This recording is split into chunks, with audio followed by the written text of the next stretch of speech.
No, we have suffered. Punjab has suffered. We've seen how a small minority can devastate the state. Yeah. And the Punjab is a border state. Pakistan is very active. Even now, you've seen how they're sending drones with arms and drugs and everything else. And they actually are giving shelter to, no, I forget the name. There's so many of these extremist Sikh organizations, Babbar Khalsa, or whatever it is. Yeah. Their leaders are in Pakistan. So the Pakistan uh, angle in all this is well known to us and to these countries, the Five Eye countries. They know this, and they know that in the demonstrations in the UK, there is an ISI hand, but they allow this because it suits their interests. It suits their interests. They are uh, they have become very permissive also, and they talk about freedom of speech and right to peaceful protests and this and that, and then they see that there is no retaliation by the Indian side.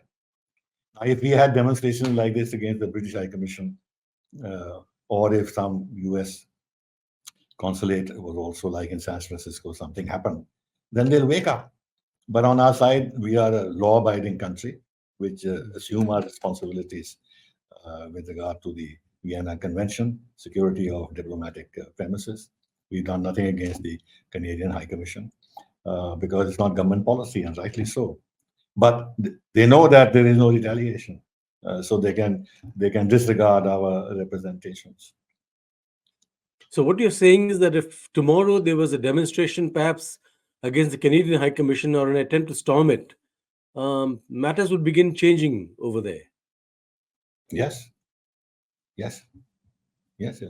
I won't recommend that, but if the public got so wrought up and they did this, and like in the case of our consulate in Vancouver or somewhere else, it was Yeah. firebombed or something or smoke bomb, and if something like that happened, they'll have to sit up and say this can't go on. They'll make representations to us, won't they?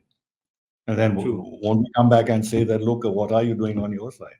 There has to be reciprocity. We assume our obligations, but you please assume your obligations too.